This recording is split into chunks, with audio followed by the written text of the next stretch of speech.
तो लीजिए दोस्तों, आप लोगों के कमेंट आ रहे थे, उन कमेंट के आधार पर ही मैं आपको कह सकता हूं कि एक प्रकार के सेट पेपर उपलब्ध करवा रहा हूं आपकी अर्धवार्षिक परीक्षा के लिए। कक्षा 12वीं वाले विद्यार्थियों ने कमेंट करके बताया था कि सर हिंदी के आप उपलब्ध करवाइए हम एमपी बोर्ड वाले स्टूडेंट्स को 2021-22 की जो परीक्षा है हमारी अर्धवार्षिक परीक्षा, तो इसके लिए मटेरियल उपलब्ध कराइए आप हर विषय का। तो आज मैं आपके लिए लेकर आ चुका हूँ हिंदी के वस्तुनिष्ठ प्रश्न, और आपके 32 मार्क्स के वस्तुनिष्ठ प्रश्न पूछे जाएंगे दोस्तों। पेपर टोटल 80 नंबर का रहेगा, जिसमें आपके क्वेश्चन जो पूछे जाएंगे वो 23 क्वेश्चन पूछे जाएंगे। कितने क्वेश्चन? 23 क्वेश्चन पूछे जाएंगे। 32 नंबर के वस्तुनिष्ठ प्रश्नों को ध्यान में रखते हुए आज मैं आपके लिए अर्धवार्षिक परीक्षा की दृष्टि से लेकर आया हूँ हिंदी के वस्तुनिष्ठ प्रश्न। आप कम से कम इन क्वेश्चनों के जवाब देकर हमें बता सकते हैं, कमेंट करके जरूर बताना। ठीक है, कमेंट में आप जवाब दीजिए और आंसर तो मैं तुरंत बताऊंगा, लेकिन आपको भी बताना है कि इसमें सर ये राइट हो जाएगा। तो आइए स्टार्ट करते हैं कक्षा 12वीं के लिए। और चैनल को सब्सक्राइब जरूर कर लेना। ये एक बात मैं इसलिए आपको बता रहा हूँ क्योंकि हमने टेलीग्राम चैनल बना लिया है। ठीक है, टेलीग्राम की लिंक मैंने इस वीडियो के डिस्क्रिप्शन में दे देनी है, जिसके माध्यम से आप क्या कर सकते हैं, पीडीएफ प्राप्त कर सकते हैं। ठीक है, विभिन्न प्रकार के जैसे हम आपके लिए पीडीएफ डालेंगे ना, तो पीडीएफ आपको उपलब्ध हो जाएंगे। चलिए दोस्तों स्टार्ट करते हैं। हिंदी वस्तुनिष्ठ प्रश्न कक्षा 12वीं मध्य प्रदेश अर्धवार्षिक परीक्षा 2021-22। देखिए दोस्तों, आपका पहला क्वेश्चन आपकी स्क्रीन के सामने आ चुका है। इस पहले क्वेश्चन में प्रश्न नंबर 1 देखिए, चिंतामणि के लेखक हैं। चिंतामणि के लेखक कौन हैं? जल्दी से कमेंट करके बताइए कि चिंतामणि के लेखक कौन हैं। आपके ऑप्शन इस प्रकार हैं: सदा सुखलाल, हजारी प्रसाद द्विवेदी, आचार्य रामचंद्र शुक्ल, या फिर भारतेंदु हरिश्चंद्र। तो आपको बताना क्या है, चिंतामणि के लेखक बताना है। जल्दी से बताइए दोस्तों, चिंतामणि के लेखक कौन है? चलिए जल्दी करें दोस्तों सभी, चिंतामणि के लेखक। चलिए मैं ही बता देता हूँ, चिंतामणि के लेखक है दोस्तों रामचंद्र शुक्ल। आचार्य रामचंद्र शुक्ल चिंतामणि के लेखक हैं, जो कि हमारा ऑप्शन नंबर 2 में दे रखा है। अब जो रामचंद्र शुक्ल है ना दोस्तों, ये चिंतामणि के लेखक तो हैं ही। ठीक है, इनके अलावा याद रखना कि हिंदी साहित्य के ये जाने माने कवि माने जाते हैं। ठीक है, तो आचार्य रामचंद्र शुक्ल इसका करेक्ट आंसर आएगा चिंतामणि के लेखक में। चलिए बात करते हैं अगले क्वेश्चन की। अगला क्वेश्चन है आपका, परीक्षा गुरु किसका उपन्यास है?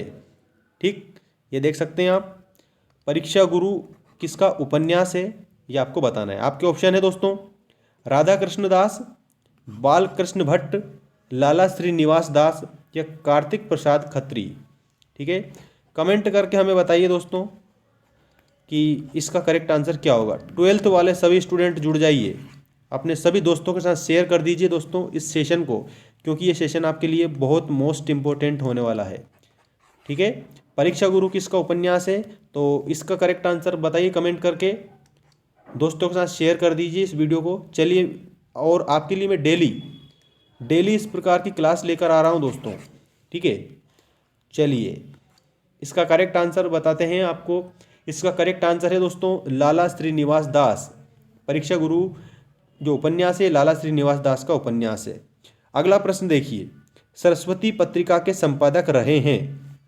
अब जो सरस्वती पत्रिका है ना, उसके संपादक का आपको इसमें नाम बताना है। आपके ऑप्शन है भारतेंदु हरिश्चंद्र, महावीर प्रसाद द्विवेदी, प्रताप नारायण मिश्र, या हजारी प्रसाद द्विवेदी। ठीक, जल्दी से बताइए दोस्तों क्या होगा इसका आंसर। सरस्वती पत्रिका के संपादक, तो जो सरस्वती पत्रिका है ना दोस्तों, इसके संपादक रहे हैं आपके ऑप्शन नंबर 2 करेक्ट आंसर होगा। मतलब कह सकते हैं महावीर प्रसाद द्विवेदी ये सरस्वती पत्रिका के संपादक रहे हैं। अगले क्वेश्चन की हम बात करते हैं। इसका ऑप्शन याद रखना आप, option number 2 is the correct answer.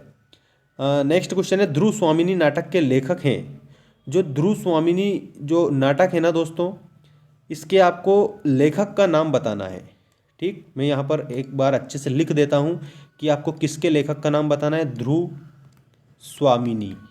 ठीक, ध्रुव स्वामिनी ये नाटक है और इसके लेखक का आपको नाम बताना है कमेंट करके। आपके ऑप्शन है जयशंकर प्रसाद, डॉक्टर राम कुमार वर्मा, लक्ष्मी नारायण मिश्र, या भारतेंदु हरिश्चंद्र। तो जो ध्रुव स्वामिनी नाटक के लेखक बताइए फटाफट दोस्तों। चलिए, इसका करेक्ट आंसर आएगा दोस्तों ऑप्शन नंबर 1। ठीक, ऑप्शन नंबर 1 आएगा जयशंकर प्रसाद। जयशंकर प्रसाद जी ने लिखा है दोस्तों ये नाटक ध्रुव स्वामिनी। ठीक है, चलिए बात करते हैं अगले क्वेश्चन की। वेदिकी हिंसा हिंसा ना भवति। देखो क्वेश्चन यह है आपका, वेदिकी हिंसा हिंसा ना भवति के नाटककार है। आपके ऑप्शन हैं भारतेंदु हरिश्चंद्र, बालकृष्ण भट्ट, प्रताप नारायण मिश्र, बाल मुकुंद गुप्त। तो वेदिकी हिंसा हिंसा ना भवति, दोस्तों करेक्ट आंसर बताइए जल्दी से फटाफट। वेदिकी हिंसा हिंसा ना भवति, तो इसके जो लेखक है ना दोस्तों वो है आपके Bharatendu Harishchandra. Option number 1 is the correct answer, Bharatendu Harishchandra ने लिखा है ये। चलिए अगला देखते हैं क्वेश्चन। कामायनी के रचनाकार हैं। आपके 4 ऑप्शन इस प्रकार है, देखिए। ठीक, कामायनी के रचनाकार आपको इसमें बताना है। आपके ऑप्शन है जयशंकर प्रसाद, भीष्म साहनी, मोहन राकेश या अलका सरावगी। दोस्तों कामायनी जो लिखी है ना वो आपकी लिखी है जयशंकर प्रसाद जी ने। कामायनी किसकी रचना है, किसकी कृति है? अच्छा, इस प्रकार से भी पूछा जा सकता है कि कामायनी किसकी कृति है, किसकी रचना है, तो जयशंकर प्रसाद आप बताएंगे। या फिर प्रश्न इस प्रकार पूछा जाएगा कि कामायनी के लेखक कौन हैं, तो आप उसमें जयशंकर प्रसाद बताएंगे। कैसे भी घुमा फिरा कर पूछ ले, लेकिन आपको याद रखना है कामायनी जयशंकर प्रसाद। अब आपको बताना है यामा किस युग की रचना है। ये जो यामा है ना ये किस युग की रचना है? तो 4 ऑप्शन आपके सामने इस प्रकार हैं, छायावाद, प्रगतिवाद, प्रयोगवाद, द्वैध युग। ठीक है, ये प्रयोगवाद है या छायावाद है या फिर द्वैध युग है या कह सकते हैं प्रगतिवाद है। तो दोस्तों यामा जो है, यामा किस युग की रचना है? तो उसमें आपको बताना है ये आधुनिक पद्य साहित्य के छायावादी युग की रचना है। ठीक है, आधुनिक जो पद्य साहित्य है ना दोस्तों, ठीक है, उसके छायावादी युग की रचना है। ठीक, ये करेक्ट आंसर ऑप्शन नंबर 1। चलिए बात करते हैं हम अगले क्वेश्चन की। तार सप्तक का प्रकाशन वर्ष है। जो तार सप्तक है ना दोस्तों इसका प्रकाशन वर्ष आपको बताना है। ऑप्शन देखिए 1950, 1951 ईस्वी, 1956 ईस्वी या 1943 ईस्वी। तो जो तार सप्तक का प्रकाशन वर्ष है ना ये आपको अच्छे से याद रखना है 1943। ठीक है, क्या आएगा इसमें 1943, 1943 तो option number 4 is the correct answer. ठीक है, तार सप्तक का जो प्रकाशन वर्ष है वो आपको याद रखना है अच्छे से 1943। ठीक, चलिए बात करते हैं अगले क्वेश्चन की। दोस्तों चैनल को जरूर सब्सक्राइब कर लेना, सब्सक्राइब करने से आपको ही फायदा है। क्यों फायदा है ये भी मैं आपको बता दूं, क्योंकि मैं आपके लिए अब ये मॉडल जो सेट पेपर है आपके हर परीक्षा के लिए मॉडल सेट पेपर उपलब्ध करवाऊंगा।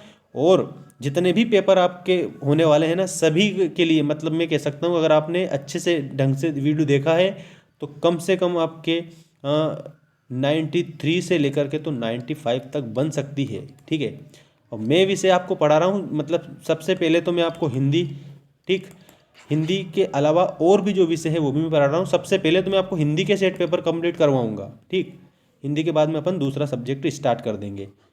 तो निम्नलिखित में से छायावादी कवि हैं। छायावादी कवि आपको बताना है। आपको ऑप्शन है जयशंकर प्रसाद, रामधारी सिंह दिनकर, जगन्नाथ दास रत्नाकर या मैथिली शरण गुप्त। 4 ऑप्शन है, चारों ऑप्शन में से जो करेक्ट आंसर है वो आपको बता देना है। तो जो छायावादी कवि है ना दोस्तों इसमें आपको अच्छी तरह से याद रखना है Jaishankar Prasad. Option number 1 Jaishankar Prasad is the correct answer. ये छायावादी कवि हैं, छायावाद के कवि जयशंकर प्रसाद। चलिए बात करते हैं अगले क्वेश्चन की। अगला क्वेश्चन ये तो इतना मोस्ट इंपॉर्टेंट क्वेश्चन है दोस्तों कि मैं कह सकता हूँ सबसे ज़्यादा इसमें ये सेशन में वैसे सारे के सारे मोस्ट से भी मोस्ट इंपॉर्टेंट हैं, लेकिन सबसे ज़्यादा मोस्ट इंपॉर्टेंट ये क्वेश्चन आपके सामने आ चुका है। हिंदी साहित्य में किस काल को स्वर्ण युग कहा जाता है? स्वर्ण युग। ठीक, अब एक बात मैं बताऊं, जैसे मान लीजिए अगर हमारा भारतीय इतिहास है ना, इतिहास वाले स्टूडेंट भी हमारे साथ जुड़े हुए हैं। अगर हमारा जो भारतीय इतिहास है उसमें स्वर्ण युग गुप्त काल को कहा जाता है। ठीक है, गुप्त काल को हिंदी साहित्य का या मतलब गुप्त काल को इतिहास का, ठीक है, इतिहास का स्वर्ण युग कहा जाता है। और भक्ति काल को, और जो भक्ति काल है ना, भक्ति काल को हिंदी साहित्य का स्वर्ण युग कहा जाता है। भक्ति काल को हिंदी साहित्य का स्वर्ण युग कहा जाता है, ये आपको याद रखना है, भक्ति काल। ठीक। और इतिहास में आपको याद रख लेना है, इतिहास में गुप्त काल को कहा जाता है। गुप्त काल, जो गुप्त काल है ना, गुप्त काल को इतिहास में स्वर्ण युग कहा जाता है, स्वर्ण काल कहा जाता है, हिंदी में भक्ति काल को कहा जाता है। ठीक है दोस्तों, तो ये आपके मोस्ट इंपॉर्टेंट क्वेश्चन मैंने आज आपको बताए। कितने क्वेश्चन थे ये भी मैं आपको बता दूं, टोटल हमारे 10 क्वेश्चन थे। ठीक है ना, जो पद्य साहित्य का, गद्य साहित्य का इतिहास था ना, उसमें से आपको छांट कर मैंने बता दिए हैं ये क्वेश्चन। अगले वीडियो में मैं और भी मोस्ट जो क्वेश्चन है वो आपको बताऊंगा। चैनल को सब्सक्राइब जरूर कर लेना। और एक बात मैं बताऊं कि टेलीग्राम से आप जरूर जुड़िए, क्योंकि टेलीग्राम से जुड़ोगे तो आपको ये फ़ायदा होगा, कोई सी भी अगर मैं मान लीजिए न्यूज डाल दूंगा तो वो आपको मिल जाएगा। तो टेलीग्राम को ज्वाइन करना ना भूले। चैनल के अबाउट सेक्शन में मैंने लिंक दे रखी है टेलीग्राम की। ठीक है, तो उस पर भी आप जैसे ही क्लिक करोगे तो आपको टेलीग्राम उपलब्ध हो जाएगा हमारा, ज्वाइन कर लेना। सभी PDF जितने भी नोट्स वगैरह है सब मिल जाएंगे आपको वहाँ पर। मिलते हैं नेक्स्ट वीडियो में दोस्तों, धन्यवाद।